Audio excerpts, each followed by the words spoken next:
You learn to countersteer. Press right, lean right. Simple. But that's not where it ends. That's where most riders stop learning. This is motorcycle countersteering, explained past the part almost nobody teaches.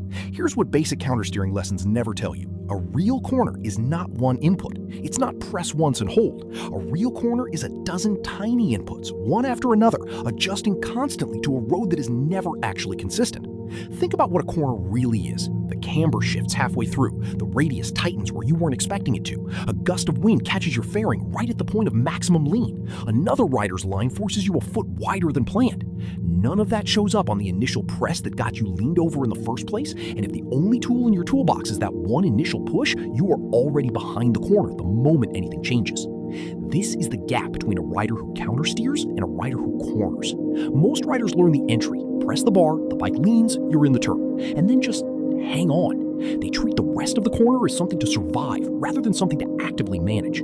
But the bars don't go quiet once you're leaned over. They're still live, still capable of small, continuous adjustments that keep your line exactly where you want it the whole way through. And here's the part that surprises people. This isn't some exotic racetrack-only skill. Even at everyday street speeds, a rider's hands are often making small, subtle steering corrections just to hold a line. Corrections so faint, most riders never consciously register them happening at all. The problem is that's an unconscious, unreliable version of the skill. What we're doing today is taking that buried instinct and making it deliberate, so you're using it on purpose instead of just hoping your hands figure it out when something changes mid-corner. So here's what's actually happening on the bars once you're leaned over and how to control it instead of just reacting to it. Quick refresher before we get into it. When we say press here, we mean a small, steady forward pressure on the inside handlebar grip. Push right to hold or tighten a right hand lean, push left for a left hand lean. Not a yank, not a twist. Everything below is a variation on that one basic input. First scenario, the corner tightens up on you, decreasing radius, a blind apex that's sharper than it looked, or you just misjudged your entry speed a little. Whatever the reason, your current line is about to run wide of where you need to be. The instinct here is almost always wrong. New riders, and even some experienced ones, respond to a tightening corner by leaning further, hanging their body deeper into the turn, as if body lean alone will pull the bike around tighter. But lean angle and steering input aren't really separate things. Steering input is what most directly redirects the motorcycle, while your lean angle, speed, body position, and the road surface all shape how that redirection actually plays out. Hanging further off the bike without a deliberate steering input mostly just burns through your ground clearance and your margin for error without doing the one thing that actually tightens your line. What you want instead is small and specific. Add a bit more countersteering pressure. Not a fresh countersteer from scratch. You're already leaned over, already turning. Just a touch more press on the inside bar, the same direction you're already pushing. Think of it less as a shove and more as a twitch, a nudge you could almost do with 2 fingers. That small addition of pressure tightens your radius without you needing to add a dramatic amount of lean angle or scrub off a bunch of speed. Worth a quick distinction here so we're precise. What we're describing, a small extra bar press, is different from what some advanced riding coaches specifically call a hook turn. A hook turn uses controlled braking while the bike is already leaned over. Scrubbing off speed like that can help you hold a tighter radius at the same lean angle, but braking mid-lean cuts both ways. It also tends to make the bike want to stand up and run wide, especially if the front brake comes in abruptly, and it's eating into the same tire grip your cornering is already using. Managing all of that at once, the braking, the bike's urge to stand up, and the steering input needed to hold your line through it is genuinely advanced, and it's a technique worth learning from a qualified instructor on a closed course, not experimenting with on the street. What we're covering here is simpler and safer for everyday riding. No brakes involved, just a small amount of added progressive bar pressure to retighten your radius. One safety note that matters here, resist the urge to chop the throttle at the same time you're tightening your line. Rolling off abruptly transfers weight hard onto the front tire right when you're asking that same tire to do more cornering work. And the more lean angle you're carrying, the more that abrupt weight transfer can overload the front and reduce your available grip right when you need it most. If you need to tighten your line, do it primarily with that small extra press and keep your throttle input smooth rather than snapping it shut. That's about avoiding an unnecessary abrupt chop. It's not a rule to white-knuckle through a genuinely bad situation. If you've come into a corner carrying real excess speed and a small press isn't going to be enough, don't force it out of principle. Get the bike as upright as the road allows and brake, smoothly but firmly, before you're out of room. This technique is for fine-tuning a line by a little. It's not a substitute for slowing down when you've simply got more speed than the corner can handle. One more thing worth being honest about. None of this works if you're already past the available grip. If you're carrying too much lean angle, too much speed, or the pavement is wet, sandy, covered in paint, or otherwise compromised, adding steering pressure or throttle can tip you from fine into sliding rather than rescue the corner. Technique widens your margin. It doesn't cancel the laws of physics. This is a correction you'll use constantly on real roads, because real roads are full of corners that aren't the perfect constant radius sweepers you get on a track. A patch of pavement that tightens, a corner that's sharper than the sightline suggested, this is your tool for handling it without panicking or running wide, within the limits of the grip you've actually got. Second scenario, and it's the mirror image. The corner opens up. Maybe it's a genuinely increasing radius turn, maybe you entered a little tight and there's more room than you thought, maybe you just want to straighten your line out early to set up for the next section of road. Whatever the reason, you're leaned over more than the corner now actually calls for. Two tools apply here, and which one you reach for depends on where you are in the corner. If you just need a small surgical adjustment mid-corner, not yet ready to accelerate, and you don't want to make a deliberate change to your speed, easing bar pressure is the right call. It widens your line without asking anything new of the throttle, so as long as your roll stays smooth and steady, your speed stays close to where it already was. But if you're at or past the point where you're ready to drive toward the exit, rolling smoothly on the throttle is generally the more stable way to widen your line. Getting on the gas transfers weight rearward and settles the rear suspension, which stabilizes the chassis, and on most bikes tends to help it stand up as you accelerate, though exactly how much depends on your bike's geometry, your speed, and how much steering input you're still holding, so don't treat it as automatic. What matters practically is that it's generally more planted than relying on bar pressure alone once you're actually driving out. The one thing to avoid is doing it badly. A hard, abrupt roll-on right as you're also asking the bike to hold or tighten its lean can overload the rear tire's available grip, so the throttle needs to come in smooth and progressive, same as any other input here.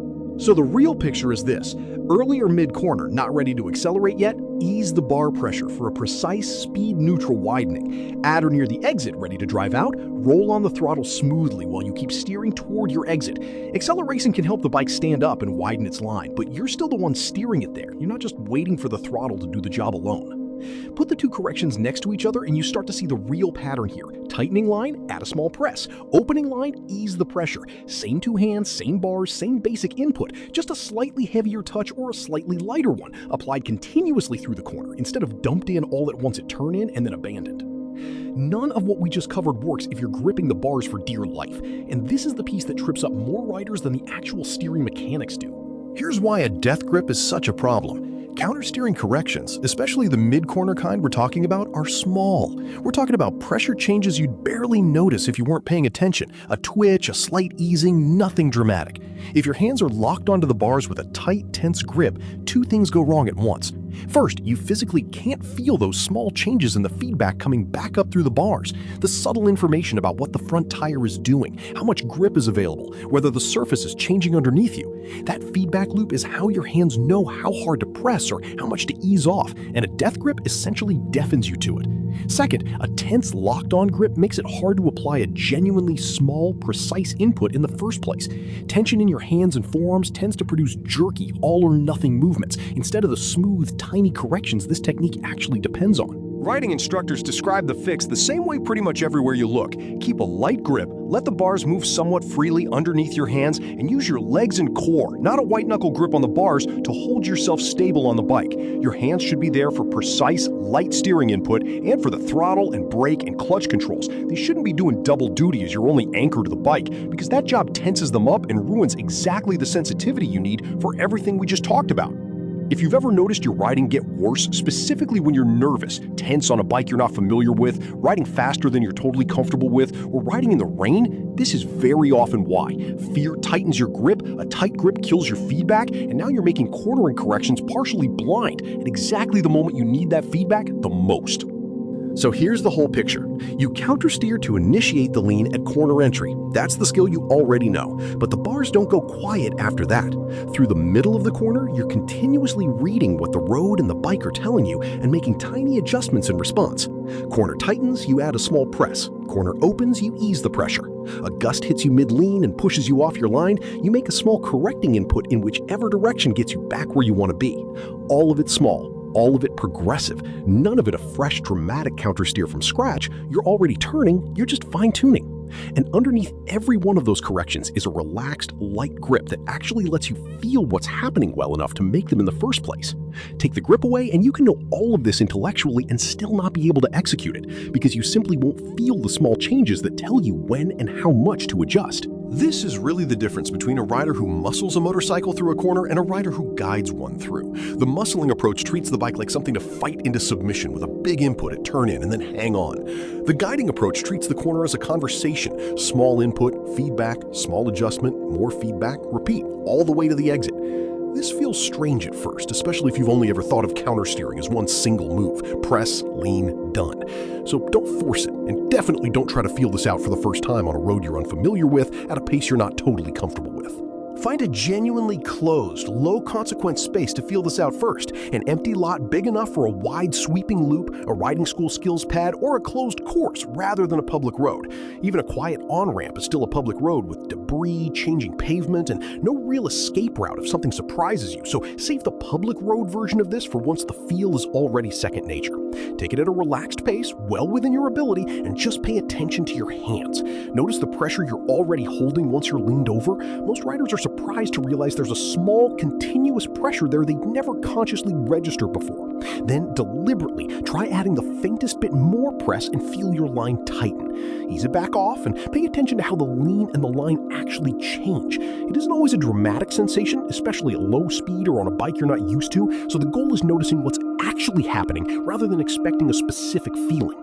Small inputs, one at a time, with your full attention on what your hands are feeling rather than on hitting some perfect line. And if the bike ever feels unsettled, back off immediately rather than pushing to see what happens. This drill is about building sensitivity, not about finding the edge of your tire's grip. Do this slowly and repeatedly before you ever try to apply it at speed or in a corner that actually demands it. The goal of this drill isn't to get faster right away. It's to build the sensitivity to feel these small pressure changes at all, and to build the habit of a light, relaxed grip so that feedback can actually reach your hands. Once that sensitivity is there, applying it in a real corner at real speed on a real road starts to feel less like a technique you're consciously executing and more like something your hands just do. Here's why this is worth learning past the basic version. Real roads don't hand you a single, tidy, constant radius corner and then leave you alone. They tighten without warning. They open up. Wind gusts hit you mid-lean. Road surfaces change. A car crowds your line and forces a correction you didn't plan for. If your countersteering skill stops at the initial press, every one of those moments catches you flat-footed, and you end up making a bigger, more dramatic correction later than you would have needed if you just made a small one early. Learn to keep making small corrections all the way through the corner, and learn to hold the bars light enough to actually feel what's happening, and corners stop being something you survive and start being something you're genuinely in control of the whole way through. If this helped, subscribe for more breakdowns like this one, and as always, ride safe.